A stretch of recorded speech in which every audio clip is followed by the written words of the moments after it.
I've been thinking, yes, me thinking, wow, that only happens like once every blue moon.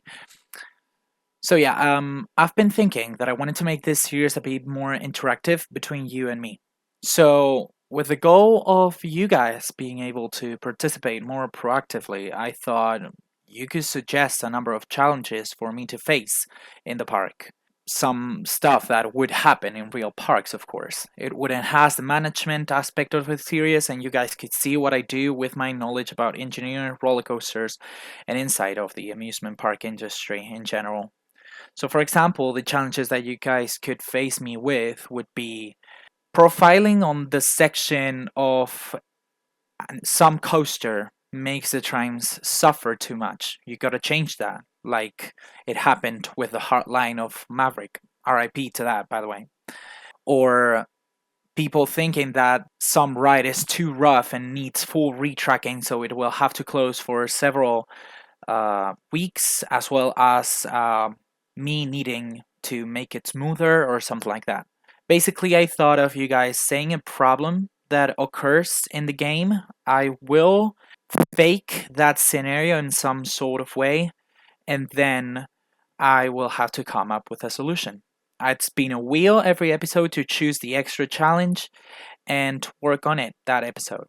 I don't know how you guys feel about this. If you guys want to help me make this series more interesting, you guys can leave in the comment section below all the challenges that you guys want to face me with. There's no limit on the challenges you can play, so you can make a whole list of it. I'll put it in a wheel, spin it, and we'll see what turns out to be the thing that we need to do, you know? Remember, I just want you guys to present the problem to me, and then I'll do the problem solving.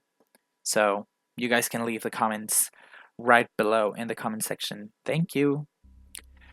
So, once that intro is completely finished and done with, let's go with the actual gameplay of today. Today, and on these main clips that you guys are gonna see me, it's full theming of the roller coaster, which I'm really happy how it turned out. You guys will see it, but I'm really proud of it. Honestly, I gotta say that I think this is the best coaster station that I've done to this date. So um, I'm pretty proud of it, but you guys will see it. But yeah, anyway, so well, I don't know if you guys remember, but we named this roller coaster some weird name that was like a shortened version of the real name that it should have been. I don't know if you guys remember. Well, if you don't, then great, because I've actually decided to change the name of the actual coaster. It is now named Huayra, suggested by Teo Perez. So yeah, one of you guys told me this name, and I think it's a really cool name and really more like easier to pronounce name than like the other mouthful that it was.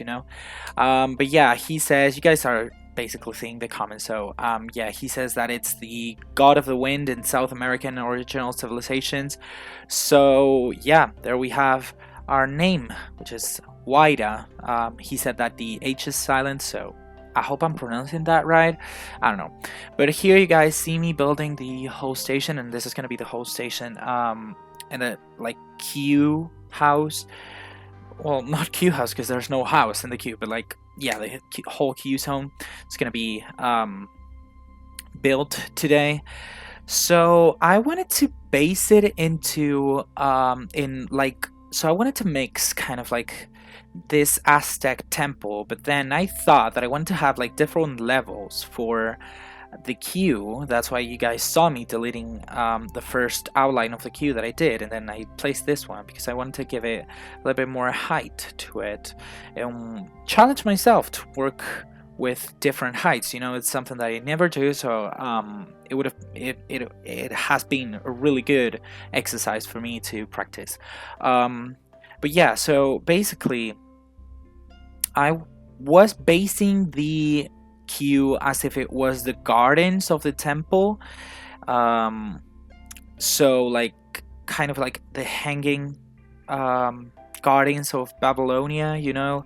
I think I'm pronouncing that. I think that is correct. I think I'm saying it correct. But yeah, so I wanted to give it like a really lush gardens in the places that we didn't have any queue, of course. And so you guys are gonna see this theme going around the whole station. And well, it's not finished at the time I'm recording this because we're gonna go into a little bit of real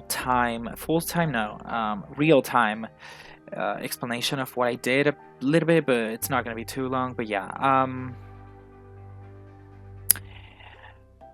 yeah, I don't know what else to tell you guys about this.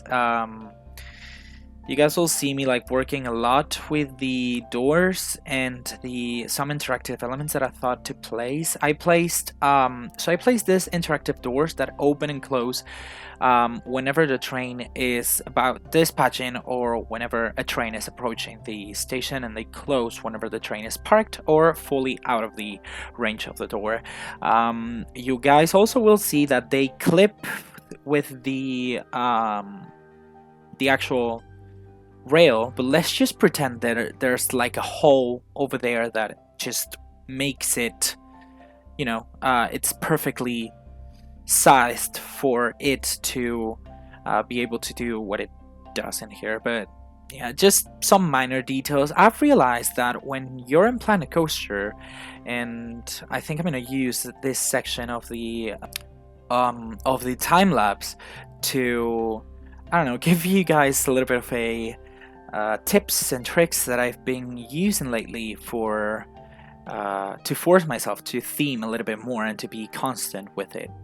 So basically what I've discovered is that what I've tried this time is that before I was trying to get everything precise and exact. Okay, so I was trying to get full custom railings for the queues, full custom flooring for the queues. I was not letting even an inch of like grass be seen where I didn't want it to. And right now I've learned that that level of detail at this moment I cannot like look for that level of detail, okay, because it is too much and it has so little payoff, you know. I would be stressing about the like smallest of stuff, like as what I said. For example, when you guys know that when you're doing a queue in Planet Coaster and you're doing like square, there's like a little bit of space where you can see the grass in between. Normally that would piss me off at a level that I could not explain. Okay, I would be so pissed off about that, and I would actually like would spend hours trying to fix that problem. Okay, yeah, real catch up. I'm closing the whole park. I think I'll be closing in a second, or if it's not closed already. But yeah, I closed the whole park, so lag wise and stuff. I'll open it after again because I ran out of money, because the money kept being spent because I had people to pay, and then I kept using it for the building. But yeah, so as I was saying, basically those kind of things, the pathing situation, like the minimal details, I was so into having everything perfect, and I think it's not worth it at the end of the day because no one's gonna notice, you know, like you are gonna notice the overall theme, which I think I achieved that. So when you are watching this queue, the first thing you're gonna think is not like, oh my goodness, this queue looks unfinished because he didn't do a full custom queuing, you know, like it doesn't make much sense to say that. So yeah, it gave me a little bit of a relief, mental relief, because now I'm doing everything a little bit of a more of a less precise pace, which is much better because it's so much more relaxing. And I've actually realized that building and Planet Coaster, and I said it with custom support on the first episode, I think, but also building, it's kind of like a really relaxing thing for me because like I just blast some music on, start doing whatever I do, and it's a like disconnect mode because I'm not thinking about anything important. I'm just thinking about the theming of a roller coaster, of a virtual game. Like a not like it's not even gonna be real. So yeah, that kind of helps me. But yeah, and also what helps me whenever I'm building big buildings and I feel like it's too overwhelming. You guys might have seen me before trying different like patterns and stuff um, for the walls of this temple, for the upper walls, because it's gonna be like a pyramid. So for the upper walls, I've been trying several stuff, and you guys saw me that it didn't work. Most of the stuff I tried didn't work, and then I remember that I saw a video some time ago of a technique someone used, which is basically getting a wall piece, and then what you're gonna do is do the detailing on one wall piece, and then you're gonna duplicate that wall piece. And if you need to change stuff, then you just gotta delete it or add one thing only and not a lot of stuff. So that it's something that I applied as well in this building, and you guys can see that even if you see that there's some repetition and there's a pattern going on, it's not that big of a deal, I guess. I hope it's not. If it is, then I don't know what I'm gonna do. Well, I know what I'm gonna do. I'm gonna leave it like that because I feel like it's cool, and I really feel you guys will think the same as me. But just intrusive thoughts everyone has, okay? But yeah, you guys can see me now doing some unrealistic stairs.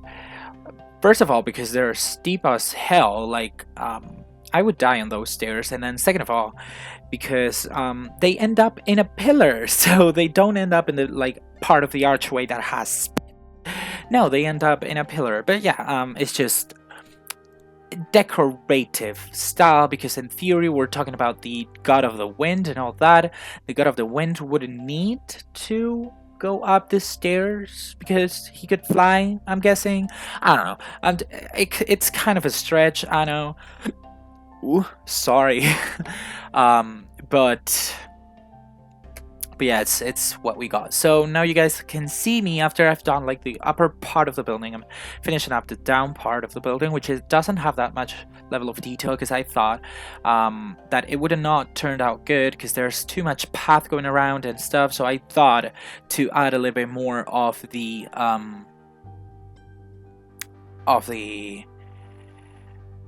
oh my god, I can of the gardens in there. Okay, so that's what I just did, and you guys will see me that I'm just placing some walls and then dropping them down and then moving them a little bit, and they're not exactly straight. Okay, they're not exactly aligned, but then again, like it's a really small detail that no one's gonna realize. But yeah, so that's the mindset that I'm working with right now. So yeah, also a really interesting thing that I not discovered but I thought of, and it turned out really well. I'm really happy with the result. Is well, you guys, if you have been living under a rock, let me I don't know, update you guys with the latest news. AI is taking over lately with everything. The market and everything, it's taken over, and I thought well, we don't have like the the panels that we have to do lettered signs and stuff. First of all, there's not that many of a roster to choose from of letters or fonts, and second of all, they're not that pretty, so, and they're not like that personalized, so I thought that I could use some AI to make the sign, the logo per se of this coaster. We will do that probably the same thing with Pendulaja. I'm not sure yet, but with this one it turned out really great. Also, I didn't mean it, but you guys are seeing this that I'm building right now. This is gonna be like the part where the billboard for the roller coaster, the Huayra, Huayra, yeah, I think Huayra, yeah. um there you guys see it. There you guys see the logo. Of course, it's artificial intelligence, so lettering is not that good at doing, but it's similar enough to for you guys to be able to understand what it says. And let's just pretend it's just roller coaster font, you know, because roller coaster and The Sims and every single place of these has their own unique font that is so that they can make it universal and they don't have to translate the font to any other language, you know, so they have one universal one that it's a made up one. So let's just pretend that is into that. And yeah, you guys can see me now. The part that is below the queue, it's kind of like a place where archaeologists are discovering new secrets about this temple and this civilization that lived here on one time. And well, you guys see me opening the whole park right now. I just did a couple things to get some money because I was poor, really poor. So people are coming in. I'm just getting some money income, and I'm gonna continue with what I'm doing right now, which is put some more posts. Not posts. They're like panels in the middle of like the queues and stuff, and they're gonna serve as some like explanation of the lore of this coaster. So there's kind of like an adventure book, and then some images of what this civilization looked like, all of them made with AI, which I loved doing this, and it looks really cool, so I'm gonna keep on doing that in the future. But yeah, this is where the time lapse ends, so I'll see you guys in the real-time clip.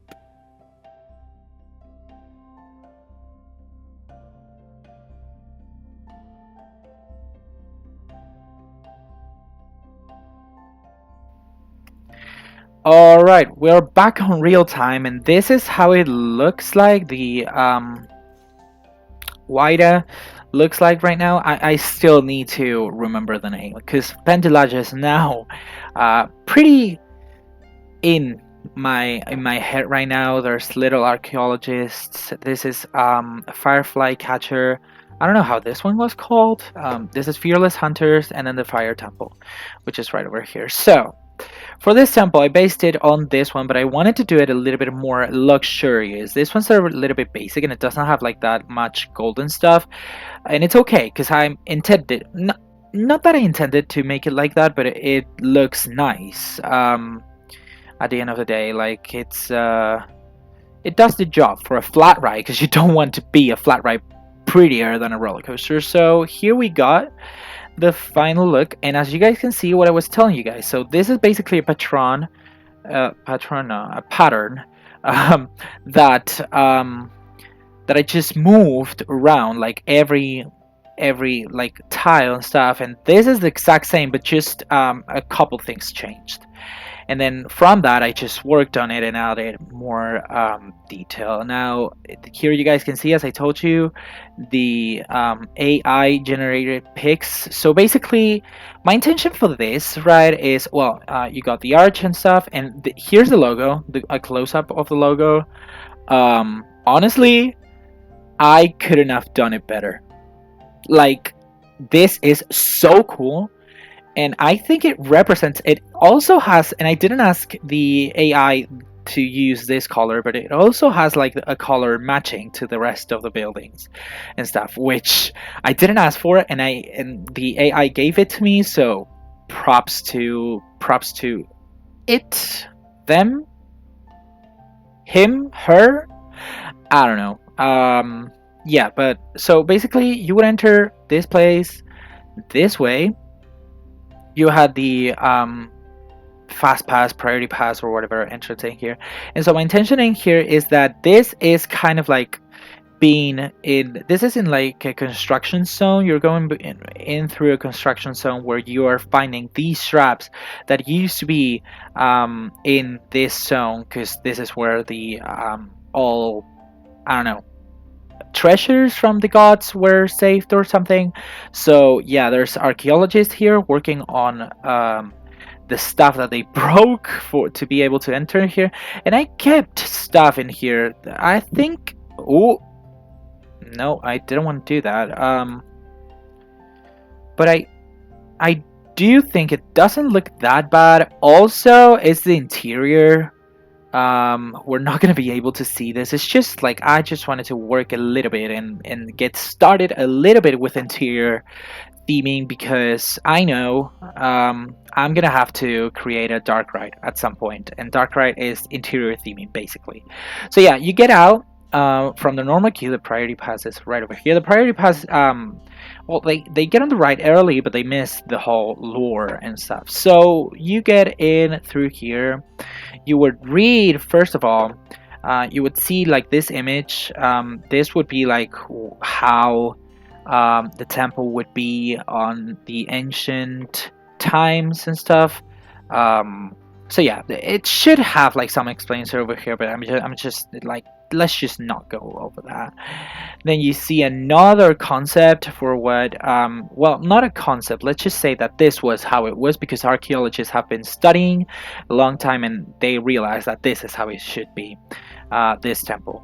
Then we got like a book of extracts of a book, of an adventure book, and they realized that these people actually used roller coasters to have fun as well. So roller coaster is an ancient invention from the Aztecs and all that stuff. Here we see more like drawings of people. So this is kind of like drawings that people of the ancient times made of either real roller coasters that were existing at that time or what they wanted to do. We will never know. That's like kind of like the mystery of this roller coaster, I guess.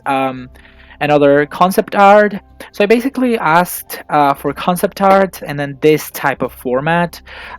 It gave me 4 of each and I just used all of them. This is like a first wheel, but it looks kind of like a door to another place or something. And then finally, we got the last concept art over here with a roller coaster going around and stuff. And the final book print. These would be telling a story, how like everything I told you guys, but like in a better way, because I'm not a good storyteller. But yeah, basically that would be that. Then you would go up into here and you would be in the station. Now the station, as you guys will see, well, we're waiting for this one to leave, but this, so once the train moves, as soon as the train moves, this door is gonna open. My intention would have been that this door opened before it moves, because that's what it should do. And then you guys see that these ones, like these panels move, and then there's like a pair of speakers over here that just play a snake hiss sound. So as well as this one, then we got this door which closes once the train is parked. And yeah, you can exit this way. There's a little bit of a food stands over here that are closed because this section of the park is closed still because it's not done. But yeah. So you guys will see that this door closes right over here. I didn't tell it to close that time. It's just that in the trigger sequence, there's 2 triggers. Let me show you guys how to do it, just in case you didn't know. So there's 4 triggers, okay? This first trigger that says 4, okay? It's that when the train touches this trigger, this door will open. So it happens just as soon as the train moves, okay? Just as soon as the train moves, these doors will open. If we go to if we go to trigger number 4, we got several stuff in here, the answer switch and stuff. But the coaster doors, it's just play and trigger. Okay. Actually, the coaster doors should be open, nothing else. So and then we would go to number 1, track trigger number 1. You go here and you'll see the coaster doors that it should say closed door. There you go. Then Track number 2 is that whenever a train comes in, these doors will open, and they will stay open up until the train is parked. So even if there was a train waiting here, these doors would remain open. If we were stacking, these doors would remain open because there would not be enough time for me to put this trigger over here and then the doors to be able to open as fast as they should to let this train in. There would be collisions over there. So we just keep it there, and it's just door opens perfectly, and then when it reaches this part, which is more or less when the whole train is inside the station, this doors start to close. So as you guys can see, there's that, and then when the whole train is inside, then it starts to close. Easy peasy lemon squeezy. Alright, so that is all for right now. I still need to custom support the roller coaster, fix some of the supports. Once again, as you guys can see, these ones have steel inside of the water. Once again, we cannot have that because concrete resists better to that, not steel. We need to custom support the whole structure over here because this goes over, and so it's difficult to do. We need to do a custom support over here or something, or a structure to keep this a little bit held to, I guess, because even if right in here we're having an airtime hill, it is not a full-on airtime hill. It pulls like 0.5 Gs, which means that yes, we will have some airtime, but so right now it's pulling 0.5 Gs, but the train will still put a force onto the track. Okay, it's going to be a force half the weight, the actual weight of the train. But even if the train weighs, I don't know how much wing trains weigh. They're not really heavy, but yeah, if it, like, let's say we got 500 kilos, okay, it would be a 250 kilogram weight still, which is quite a lot. So you need to add another support over here to first of all keep this standing, the airtime hill standing, because it's not a full-on airtime hill where the forces are upwards, and then the guide wheels are the ones that are against the truck, you know. So if you guys didn't know, if we go here, we got it's actually two types of wheels. So we got the main wheels over here. These ones are the wheels where the train sits on most of the time. So right now that we are going through here, the train is sitting on these ones. These are the ones that are taking the most stress, okay? And the ones that are on the laterals and the ones that are below are guide wheels. So guide wheels, what they do is basically they keep the coaster from staying on the exact same spot. So in this situation where the train would want to fly off upwards, but the truck will not let them. Why would not let them? Because these guide wheels over here,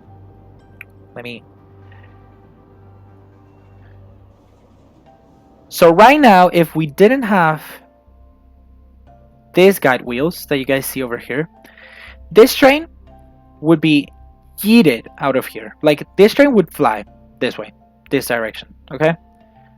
Due to trajectory and all that. But yeah, it would fly off. But due to those guide wheels being there, then it doesn't. But again, guide wheels would be supporting the whole weight of the actual coaster if it was a -1 G airtime hill, so an ejector airtime, like full-on ejector airtime, okay? Which is not. It's floater, and not even that, because floater would be like around a little bit less than 0.5 Gs. So yeah, we're still having guide wheels in here take effect. Same thing here. So which one's the one that it's having the results? Because I want to... Okay, it's the one that it's parked, I think. So let's just have that one go over here and I'm gonna explain to you some more stuff. So I don't know if you guys knew this, and maybe it is too basic, but yeah. So we talked about this. Now, when we go onto this drop, in here, for example, we're pulling 2.13 Gs, which is basically that the track in this part is gonna have to support twice, a little bit more than twice the weight of this coaster, of this train. Okay, so basically that's that. It's gonna have to support, if it's 500 kilos, it's gonna have to support 1,000 kilos, which is 1 ton. So that way is how you calculate how far from each other supports should be. So here comes, so it's going to be a little bit of an engineering explanation, but when you are designing this kind of things and you need to, like a structure to support, you need to take into account several stuff. First of all, how sorry. First of all, how sturdy you need the support structure to be. Second of all, you would do calculations and you would calculate how much you would need to, you know, take in, how much weight would this pillar, for example, have to resist. And then taking into account that, you're gonna give this pillar some dimensions. So you're gonna calculate that, and then you're gonna do some like calculations that are with one variable, which is going to be the dimensions of this. Okay, and so it's gonna be like some calculations stuff, and it's gonna give you like the minimum size that this needs to have. Of course, there comes a situation where you could think, well, I could just have, instead of like 1, 2, 3, and 4 supports over here, I could just have this one be a lot thicker. The answer is yes, you could have it, but you have to take into account the thicker the support, the thicker this section of the thing you're building, the more expensive it is. Also, the thicker this is, the bigger the foundation will have to be. And foundations, in this case, I don't know how they're called, but they are basically like some sticks that stick down to the ground up until you find some like hard rock. Okay, so if this is pretty big, let me show you guys with a little bit of a like visual. So let's say this pillar is this thick. Okay, now what you would have is like this. Let's just say the proportions are kept, so you would have a foundation base like this. Okay, and then this foundation would be sunk into the terrain. Okay, it's not, of course it's not going to be like just hanging in here, because this is mud probably, so mud is not a resistant material, but that's another thing for another time. The thing is, this foundation here, so here it doesn't render, okay, because obviously it's not going to, it would be a waste because you don't want to see the foundation. Okay, but in theory these foundations, this is too big, would have something like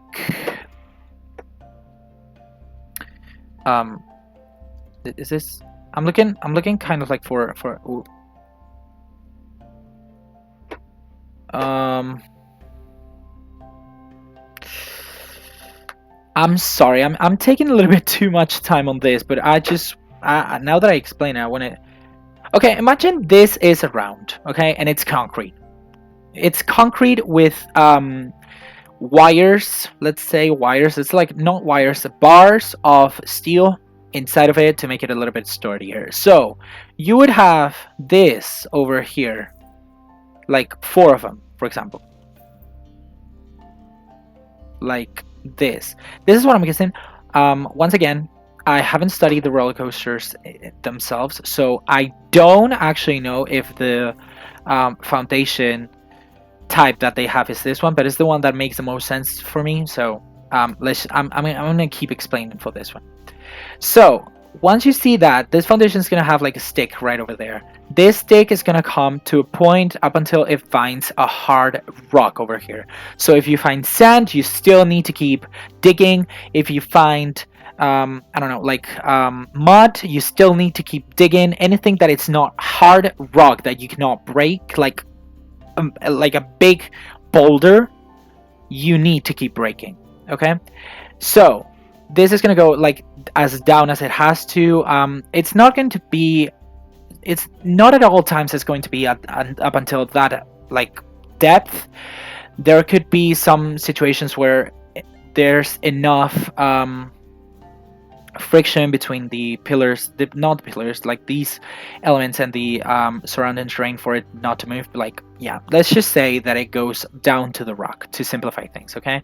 So, here if we have this, in the other pillar, we would have a bigger, like, element. Again, I don't know how these are called in English because I don't study this in English, but we would have this element, several of them, over here. Okay. So it would be a problem because you would use first more concrete, and concrete's not the problem because concrete's not expensive, relatively. It's not relatively expensive. It's not like it's not difficult to make. You can literally make it at home if you have like the ingredients. It's just like cement, a little bit of rocks, like rocks of several sizes, and then water. That's it. And like you can add some more stuff. That's the basics. So cement is not like concrete's not the problem. The problem is the steel that comes inside of these things that will have to be thicker. Then the thicker they are, it's going to be more expensive. And then it's going to be the actual thickness of this, that if it's thicker, then it's going to be expensive. And it comes a point, because this is not a linear situation where it's going to increase on 10 euros per square meter that you upgrade the section. I'm just making that up. It's not linear. It comes pre-established by the manufacturers of this support. So you need to see which combination of number of pillars versus thickness of them will be the best.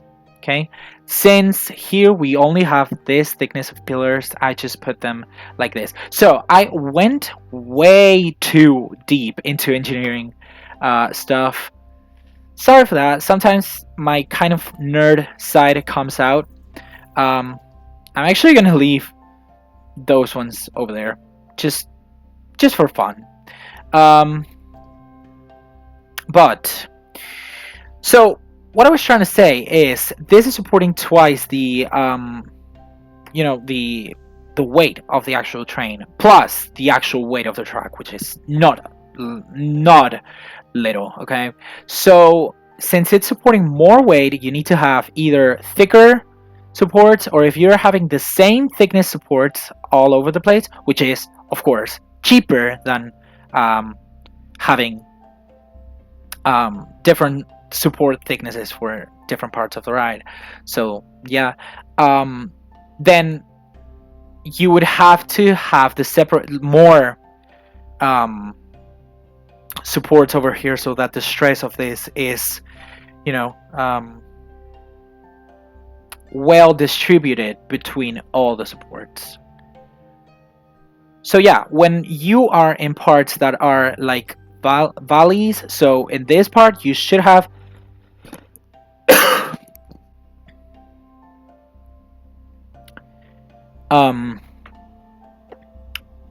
closer supports, but then again I'm doing the 4-meter method, so there's not that much of a way to do that, but yeah, in theory it should be. Then when you're in full airtime hills, you don't need to have that support. If this was a full on airtime hill, probably this part, maybe a support over here, a little bit more here, and then another one here would have made the trick, and you don't have to support this part because it supports itself. Also, B&M, the section of B&M, I don't know if you guys have realized, but the section of B&M, it's really, really sturdy, okay? It is a really big section of a square. Then these like spines, that's not really important. It's just like to connect the rails, and the rails, that's not important. But this spine is really good because it makes it much more sturdier. Okay, so B&Ms don't need that much supporting because of that, because it's sturdier. So if this was, for example, I don't know, an intimate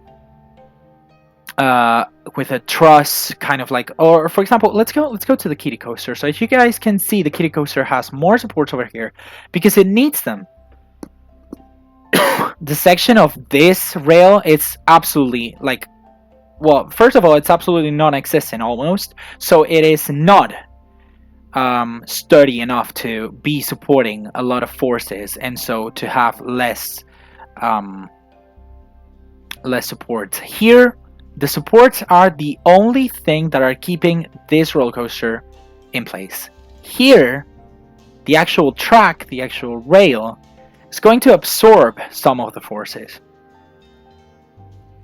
So yeah, after this engineering class, I'm so sorry. I don't know how long I'm been going about this. It's 23 minutes.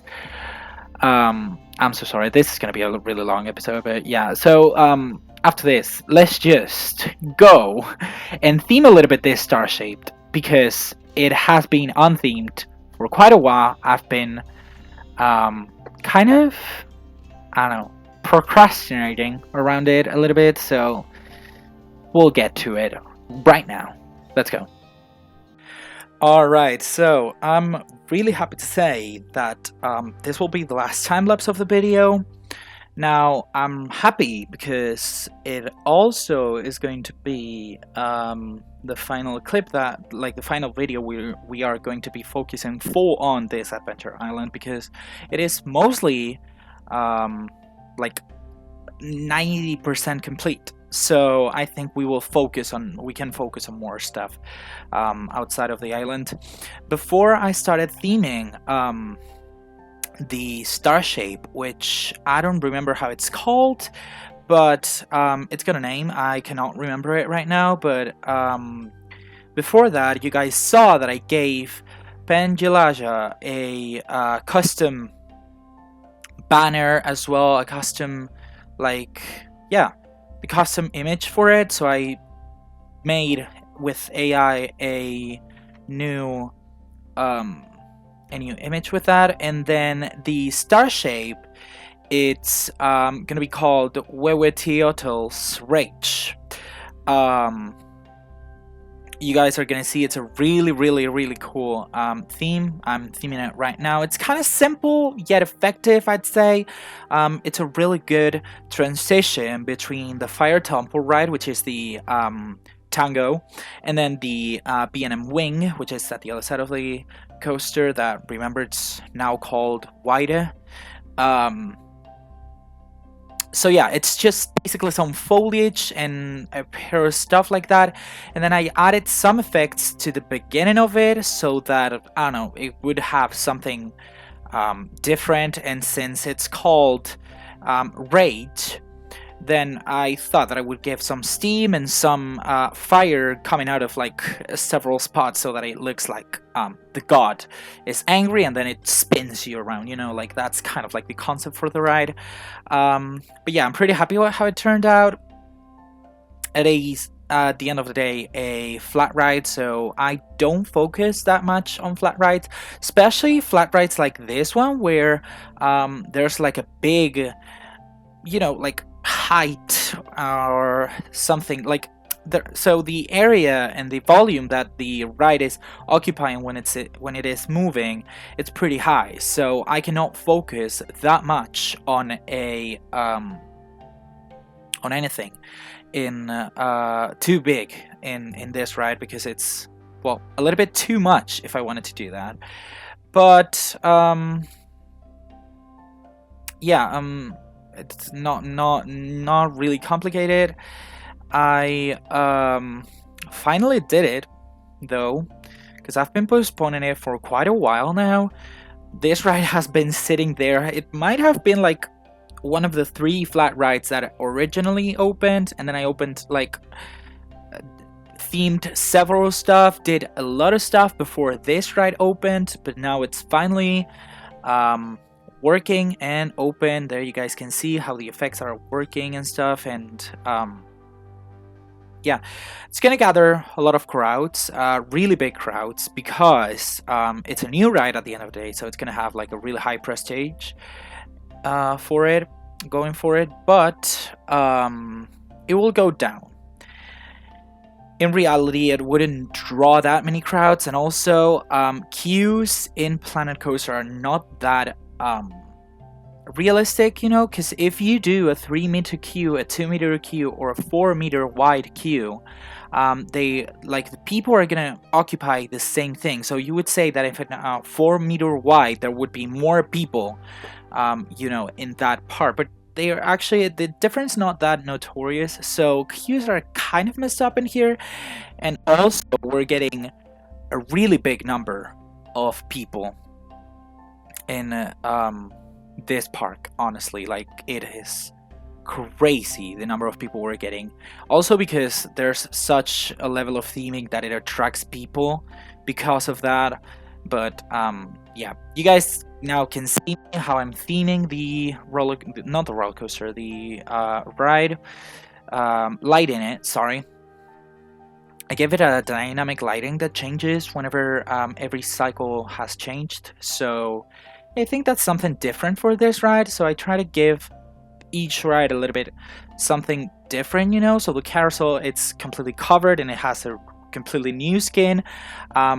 Firefly Catcher, it's kind of like the first ride I made, so it's got a little lake though, and it's lit up. Then Fire Temple has a complete ride skin as well, but it's like a temple and all that, so themed to a temple, and it has like a full ride skin, full building for it. And then this one's lighting and the effects, so that's what it has. So yeah, right now I'm also lighting Huayra's queue and station building and stuff, and yeah, I'm really happy with how it turned out. There you guys can see the logo. I'm really in love with this logo. Like, that is really cool. I wish there was a way to get like you know, make it 3D or something, so that you could have it like, I don't know a lot of things in Blender, or I don't know which program you need to use for you to be able to import to set the Maker's Toolkit item, but I don't know, I may get into that just to get the logos, you know, like in 3D. I think it will look nice, but that's too much work that I don't know if I would be able to handle. But yeah, anyways, right now you guys can see me. I'm custom supporting the parts of the roller coaster are not supported, because the auto supports cannot find a way to be placed without intersecting with the pathways or with other pieces of the roller coaster. So I'm just custom supporting it. There are several really weird and bizarre structure situations, which I will explain after, why I did them and if it makes sense in an engineering perspective and all that stuff. But yeah, so there's like several of them that have been like that. But I have to say I had a lot of fun custom supporting. It has become a really cool thing for me to do. Of course, custom supporting a whole roller coaster, I don't think it would be that interesting for me to do right now, at least, because I don't feel like I got the patience to do that.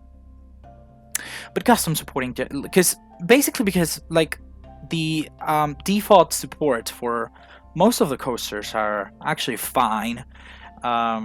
So, you know, custom supporting a coaster that doesn't need custom supporting at some points wouldn't make a lot of sense. So yeah, I'm just keeping it to where it is strictly necessary.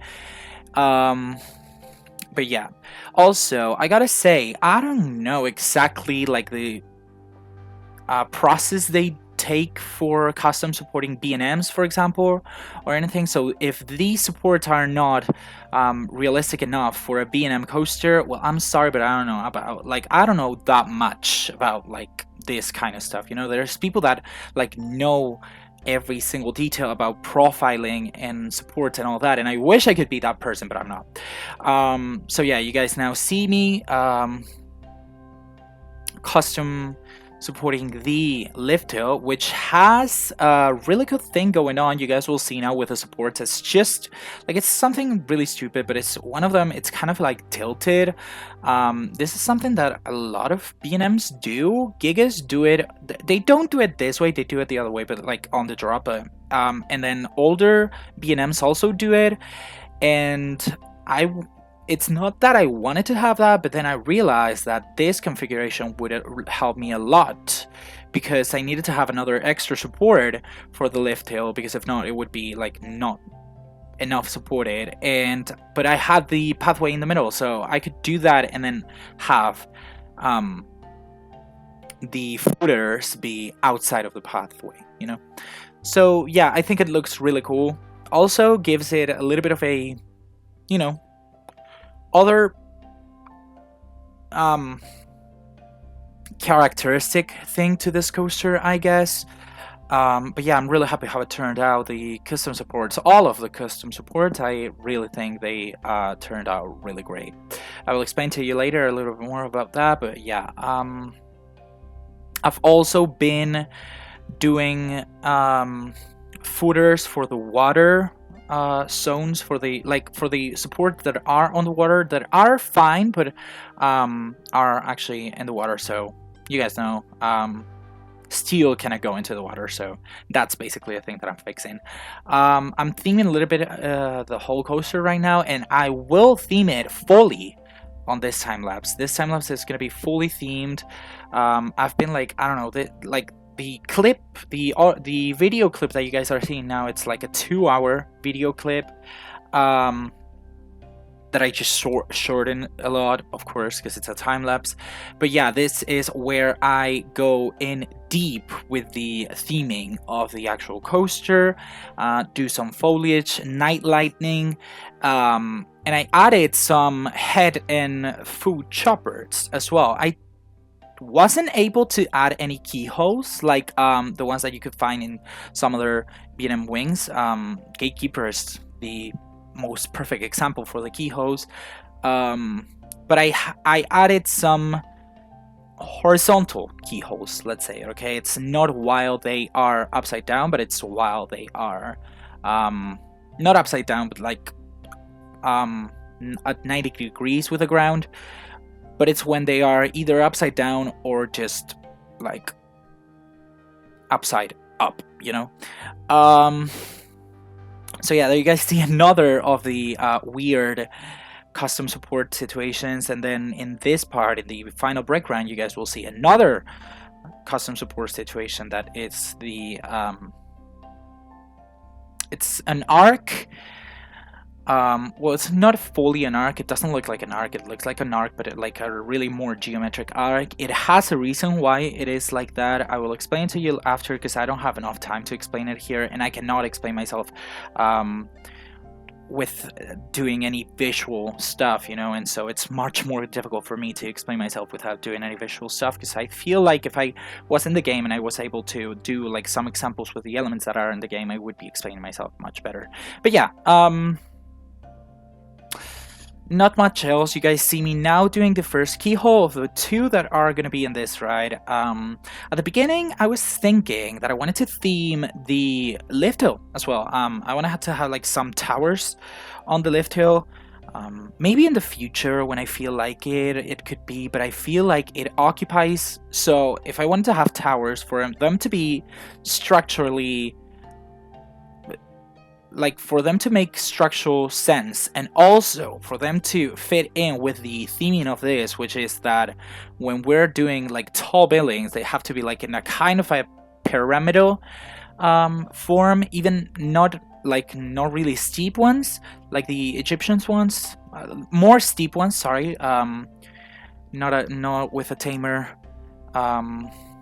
incline, but they have to have that, and if it's that high, then we would collide with another part of either other buildings or the actual coaster. So I thought it wasn't that viable, but never say never. There could be a situation where you guys could, if you guys remember, I asked you for a chance, so you guys told me that, I don't know, this coaster needs a complete retheme or an overhaul because people are tired of it, and you need to find a way to make it a little bit more entertaining. So we could add that, maybe, I don't know. For the moment, I'm just not too focused about that. It's gonna stay as it is, as you will see in the final clip here. And I think it's a really decent theming. Hell, it's not even decent. It's actually really good theming, I would say. One of the best themings for a high thrill roller coaster. I know I said it's supposed to be a family ride, but let's be honest, this is more towards thrill, high thrill than family. It's like in between. So if 0 was, so in a scale from 0 to 10, if 0 was a kiddie coaster, 10 was a high thrill coaster, and then 5 was a family ride, this would be like a 7.5 maybe, or even a like 6.5, 7.5. So yeah, it's towards more of a intense, so it's not like that easy to theme, because at the end of the day, it's kind of a wing coaster, first of all, which occupies a lot of space, and then it's kind of like intense. So to make a ride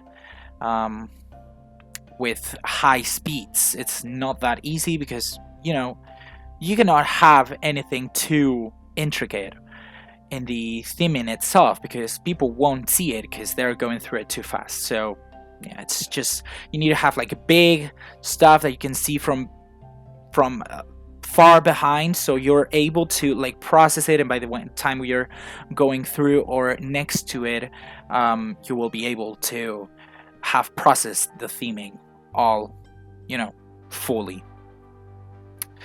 But yeah, that's almost it. So the theming is almost done. So the actual theming, like the actual buildings and all that, are almost done. We're just missing foliage. Right now I'm just doing the custom supporting of the custom footers of the water sections. Those like lines have a reason to be there. I as well will explain it later. And after that, we're gonna do foliage, which you guys can see right now. What I did is basically take like a lot of foliage, and at the beginning I wanted to like just be careful of where I placed everything, but then I realized that I could just place foliage randomly throughout the whole map, and then look where the coaster is going and look if it would clip through the foliage, and then delete several stuff. Also delete the stuff that it's close to the footer, because they need to be accessible on the off season. For inspection and stuff, so to make it easier for the maintenance people, and get rid of like some of the foliage towards the edges of the forest bulk, so that it's kind of like there's like a transition between the foliage zone and the non-foliage zone, for it to seem more organic, and yeah, not much else. I'm just lighting up right now. Copied the support that I had for Pendulaja and moved it in here, changed the support color, and then that's like the lighting that I'm going for. I wanted to go like with big lighting because it's a big coaster, and I wanted to have white lighting for the lift hill. Because I don't know, I felt like that fit the most because it's white support, so it would fit the most, and then other places are gonna have different colors. But yeah, that is basically it for this time lapse. So right now we're just gonna go into a final real-time explanation. I'm gonna explain to you several engineering things that I did, the decisions that I took, and I'm gonna explain to you why I did everything that I did, or almost everything, and then yeah, we'll be done for today's episode. So let's go.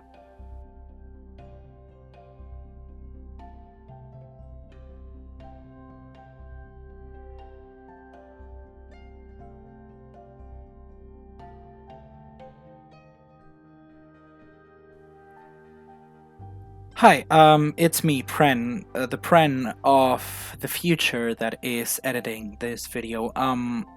So before we go on to the actual last clips of the video, I wanted to apologize because I don't know what happened, but the audio of these videos are gonna have a lot worse quality, and I don't know why. They're gonna have like some reverb going on in it, and I don't know how to fix it, so yeah, I am sorry about that. I hope I'll have it fixed for the next video. But yeah, sorry again. Bye. Alright, so we are finally here. Oh, I didn't know where I was. So this is fully finished. The coaster, this coaster, Huayra, is fully finished. We're missing kind of like something here. This is gonna be like a shopping zone. There are going to be shops in here, a little bit of theming maybe, and then we're going to have to add some fencing in here, but it's just like little details, a little bit of a statue here probably as well, and then just end up finishing up this, which I thought it was going to have space for a ride, but I don't think so. Also, I've been researching several rides. One of the latest ones that I have is this one, that it's a Sizzler. You guys can see that most of the rides that I got are pretty big. I got the Funtime Star Flyer. You guys see it's too big for this. The one that could be like maybe fitting would be this, but again, we talked about this. It would ruin the whole skyline of the adventure island. We don't want anything to be too high, even if it's like this is this coaster and the coasters are too high, like really high. But again, the star shaped ride from Zierer, it's also high, but yeah, you know, like it's not too outside of the whole skyline. You know what I mean by like too high, you know? They're high, but not that much. But yeah, so okay, so I was going to explain to you several stuff in here. Let's get to it. First of all, you guys will see these different like steel supports that are kind of custom. So specifically this support would not be that realistic.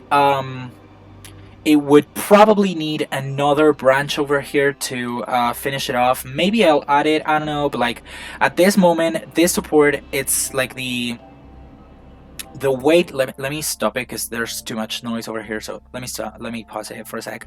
So the weight of the train would be here, even if it's I don't know, like if it's pulling, yeah, this is not the train that it's getting all the forces and stuff, but like so the track is waiting here, so the forces that are being put in here, so this piece would be suffering a lot. Okay, this piece would be bent like this, would be, so it would be bending, everything bends. Okay, when we're talking about like static structures, when you say static, they're not like completely rigid, they bend to a degree. You don't see the bend, but they do bend. If you go to big roller coasters, actually, you will see the supports that they bend. One of the biggest examples I see on that is on Cedar Point, for example, Steel Vengeance. You can see the supports bending, absolutely bending when the train's going through the first drop, or through the stall or an inversion. And then in Valraven and Cedar Point as well, you can see supports like bending not bending, but wiggling quite a bit when the train gets to the second break, like to the middle break, you know, on Valraven. Just some examples that I can mention now. There's going to be like more examples of that. Wildcat's Revenge, you can also see the like ride move as well. But yeah, so this will be bending.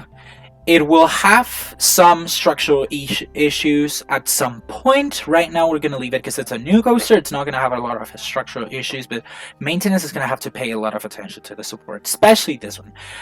The other ones might not be that much. Like this one might not be that much of a problem because it's closer. The spine is closer to like the downwards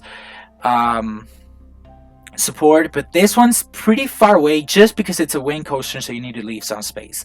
And so the problem is, the farther away you, so if you're doing like force, you're excited and force in here, there's going to be a momentum force. You're going to have like the vertical, the horizontal, and then a momentum force. The momentum force increases if you apply the same force here and here. This force is going to like affect this pillar and this way more than it would if you put it here. So because it's farther away, it's going to suffer a lot more for that. A really easy thing to see that if you're trying to unscrew something with that kind of like, there's like a key. So the literal translation from my language is the English key. I don't know how you say it in English. Let me look it up because it's a really easy example to see. All right, so I searched it up. So if you're trying to screw a nut with a wrench, okay, if you try that, so if you have the, or if you can think about it, if you try to screw it from the like closest part to the nut, you will have to put a lot more force than if you tried to move it from the outer side. That's why the wrench has a big handle, you know, so at the edge of the handle it's going to be easier. That's the situation that happens here. Less force is required here to affect this in a bigger way than if the force was applied here. So careful with this support. This support's not having that problem. These ones are not having that problem. Now this same situation's happening here. Maybe this is just to apply a little bit more of rigidness. So if it was just this spine, I don't think we would have a problem because as I said, B&M spines are so sturdy. But just to give it a little bit more of a sturdiness, we give it another beam that just kind of follows, it's just straight, but it's a straight line, but it follows the beam, so it gives a little bit more sturdiness, so it will handle it better. Here is just like an archway for these supports over here to give it to these supports over here. So it's, yeah, it's just kind of like a thing that I did. Now that I see it, this line over here should be a little bit more like, should have a little bit more of a incline, but we'll just let it be. You'll see why I'm meaning this, but yeah. So the thing where I wanted to go is this archway. Now normally when you see bridges, you'll see that the bridges have a perfect arch, okay? Even if that perfect arch is a good solution, it is a good solution because it's made a little bit thicker. The real solution, when you are supporting it like this, oh, this is a little bit, wait. Let me fix this real quick and then I'll continue my explanation. So we need to go higher and then do this. Okay, so as you guys will see, these are a series of punctual forces applied to this beam, okay? So that is why we are having straight lines between the middle of the actual points, all right? If this was a complete, like, constant force, like a completely force that it's being shared throughout the whole structure, then yes, this would have to be an arch, okay, because the force is being applied at every single millimeter of this part, okay? So yeah, this is basically because of like a theory, not a theory, a theorem. It's the Antifunicular theorem, if you guys want to search it up. I think it's named like that. If it's not, I will leave something in the description that explains it, but I cannot forget about that as well. But yeah, so to be simple and to be straight to the point, if you're not having like a complete force that is being applied at every single millimeter of the beam, then it should be a geometric shape, not a completely rounded shape. Okay, so that's why I did it this way, and I didn't do like a more of a rounded shape. If I wanted to do a rounded shape, it would be just because I wanted to be more aesthetic. Sorry, I don't know how to talk today. Aesthetically pleasing. Okay, now. So yeah, that's another reasoning, that's another engineering situation that I applied in here. And then there's the water support situation. Okay, so there are several things to take into account in this. First things first, if this was a real life park, this water would not be that deep. Okay, it would be a little bit less deep, and it would be done on purpose so that you know, like you don't have to have like this big of a concrete piece or block over here, because at the end of the day it doesn't look that good. But I just did it. It looks good to me, but just because I'm an engineer, it looks good. It's like, oh, an engineering piece, you know. But yeah, if it was a real park, this, as you guys can see, is a whole controlled body of water. So there's no water flowing over here. They probably would leave it at one like level, and it would be really shallow. They would tint it. They would tint the water so that you cannot see the bottom of it, and then they would have only like this squared for the support. Okay, that's what they would do on a real park, because it's the cheapest way to do it. Okay, you're not having that much water as well, which is a lot of water to take into account. So yeah, but yeah, even if we weren't in that situation, imagine this is that deep and this body of water is that deep. What I did on the other coaster, and I didn't do it, like, it was not a good option to do, and it was not a good solution, but I just did it anyways. This should have been like the other part, but I didn't feel like it at that time, because I didn't feel like having a structurally realistic footer was that important. But I thought that I would do it on this one just because I wanted to. So, and this one's not done, but in this one it is. Basically, to keep it real simple, you guys see this footer. If you go here, it's supposed to end in here, right? You need to have a block of concrete up until this point. So this block of concrete needs to be present, okay? Why? Because if it was only this block of concrete over here, so if it was only, let me select it so you guys see it. So if it was only this block of concrete, okay, we would have a force that comes this way. So there's a part that it's horizontal, which would be absorbed good, there wouldn't be any problem, and there would be a part that would be like a, not horizontal, vertical, and there would be a part that is horizontal, because it comes in diagonal, okay? So, what's the problem in here? The problem is that if there's a part that comes in a horizontal way, this concrete thing would be tending to bend, okay? So, bend in this direction. Now, there would be zones that it wouldn't be a problem, and then some other zones it would be a problem. In this zone, if you bent it like this, at the end of the day, this zone would be working on a compression base, okay?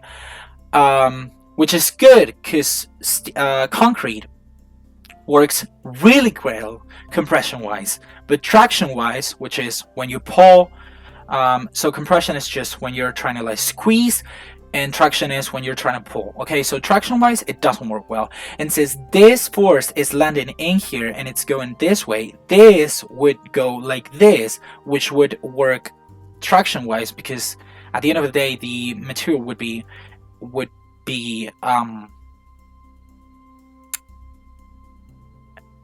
like stretched at some point. Okay, so what solutions could you give to that? First solution, you give metal bars inside of this concrete block. Okay, that is called reinforced concrete, or something of the sort. I don't know in English again.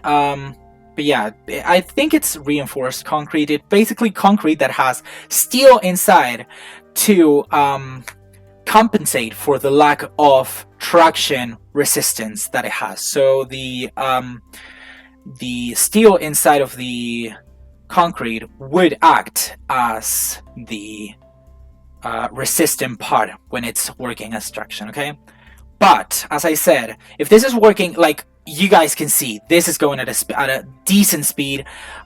There would be like a problem in here where forces would be really great in here. So the bigger the forces, the more bars of steel you need, and the thicker those bars of steel are going to be. Now, steel is much more expensive than concrete. We talked about that.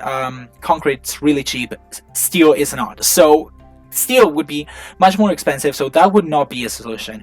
Now, making a block of concrete of this at some point could be much cheaper than making a block, like reinforcing these concrete with steel. So that's why we are doing it. Now, if you reinforce this and the force is going like this, then it is being shared by this like section, this section, this section, this section, this section, and this section. So the traction would still be there at some points. Like this part would have some traction in it, but it wouldn't have that much, because there's parts in here that act like as counteracts to that traction. Okay, so that's why if you had that deep of a thing with this direction of the forces being applied, then you would have to have like this situation so that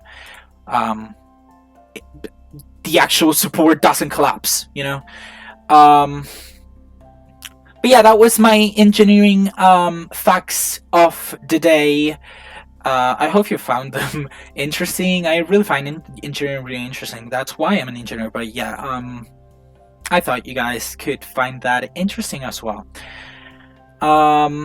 Was there anything else I wanted to explain around here? No, I think what we're gonna do to finish up is just see a POV, daytime and nighttime POV of the roller coaster, because I think it deserves it. I am really, really proud of this coaster.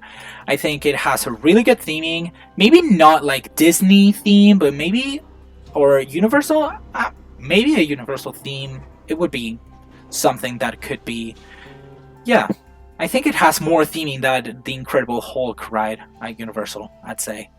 I don't know, I'm just so proud of it. So let's just see daytime POV on this left side of the wing, and then we're gonna do nighttime on the other side of the wing, and to basically see the whole ride finished. Because I don't know, guys, if you guys feel the same, but when a ride is finished, the POV just hits different to me. I just feel it looks so much better when the ride is finished, or when it's like completely naked, So here comes the first drop, a lot of hang time over there, some trims, then the roll. We'll have an airtime hill, and then here we would have a valley that would be normal otherwise, but then we have that keyhole, so kind of works as a thing to make it a little bit more fun. We have the water section over here, a little bit of an overbank turn. I added some skeletons over there, then second keyhole, and we're done. I really do feel, oh, that's conflicting a little bit. I'm gonna have to move it a little bit. Give me a sec. Okay, we're here. I didn't realize that this came in conflict with the other thing, but it's really easy because we just do this, press X, and move it that way, and that's it. Okay, now we're gonna go into nighttime mode, and we are gonna ride this in nighttime mode on the seat number 4. and let's see how it is. I gotta say, lighting up a whole park, it's kind of like a pain in the ass, because normally when you're building, and you're building like 90% of the time in Planet Coaster, you work on daytime because it's better. But I gotta say that the times that you're on nighttime in a park, it just is so pretty. So yeah, there you go. Like, see, I think like nighttime rides on this roller coaster would be wild. It's that's maybe true right at the beginning, but then your eyes get used to it. But yeah, I love the nighttime on this. A little bit too close to the ground, maybe. I don't know. Um, that like last helix could have been a little bit too close to the ground. I don't know, I'm just gonna leave it like that. I made sure that like safety, the safety range of the coaster would be accomplished. Basically, the safety range is that there are some regulations where a coaster has to have like some space free to make sure that no one can touch anything in that space. So normally it's a little bit more. It's designed for a certain height, and then it's applied a security like multiplication to it to really make sure that no one touches anything. So yeah, I've been checking that up. Okay, it might seem that the coaster doesn't fit through here. It really does. Believe me, it really does, because I've been checking it out. So let me show you guys and let me prove it to you if you guys don't believe me. But yeah, I've been thoroughly checking it. If you guys didn't see it in the like, it's the first time I did. So you guys see, there is absolutely no way no one could ever touch anything in this part of the coaster. Okay, so it would seem that these ones would touch it, but they're too far away. Yeah, it's like all things are complete. So last thing, I had some stuff in research over here, because I can't get for the life of me some boat ride to get a transport ride to get another way to get here, because this is going to be some bumper cars. Yeah, that's the bumper derby, and then this is the Gold Fever, Arrow Gold Fever, not Arrow, I think it's a big call now. But yeah, so I wanted to get the boat ride because I am saving this spot specifically to get a boat ride over here. So I would have a key over here, and then we would have a boat ride that would connect probably this zone, this part, and this part of the park. But I can't because, well, we are... the research is not letting me. So we have 3 research new rides, and there's no transport rides over here. And as you can see, the track rides, there's like, I got a lot of rides, but there's rides that are still locked and I cannot get them, and there's no boat ride over here, and I know there is a boat ride. So yeah, with all that said, I'm just gonna be like, I'm gonna end the episode here. Okay, I'm gonna be researching some stuff because I've researched a lot of stuff actually. Like, you guys can see that, like, I started with 2 tracked rides. I got all these researched. Like, I've wasted a lot of money on research. It doesn't matter that much because I'm gaining quite a bit of money. Like, the monthly profit is like 7,000. Actually, what I'm gonna do, I think it's make the entrance fee cheaper, because it's being too easy maybe. Maybe because I also started with $80,000, which was like something to be able to build a whole park and then open, but it wouldn't have been the best decision. But yeah, I'm gonna put it at 25, and then this is gonna be like 17 maybe, and then the priority pass is gonna be 6, for example. I don't know. But yeah, other than that, we are almost finished with this part of the park. So we're missing some stuff in here. Let me tell you guys what we're missing. We're missing filling out this part. But what I think is, well, when you're on a park, you don't fill out a whole space at once. You know, yeah, like you leave some space sometimes to make space for some other rides that may be added in the future. So what I'm gonna do is fence this down so people don't see like the emptiness over here. Also fence this down because people at this moment could be going around here like this was a completely free to move around place, you know. So I'm gonna fence this. I'm gonna fence this. This will be all in the next episode. It's not gonna be today because the episode's already like an hour long.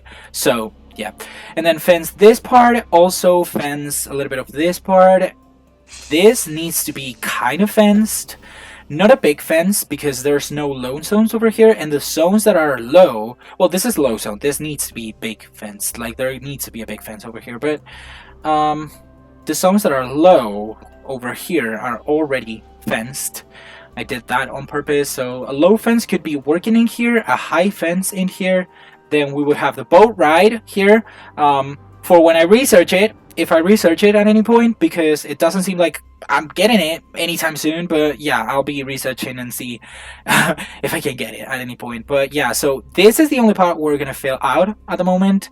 Then fencing this, this, and this, and we'll be done with the adventure zone. So now more than ever, I need you guys' help because first of all, I don't need which part of the park should I continue with.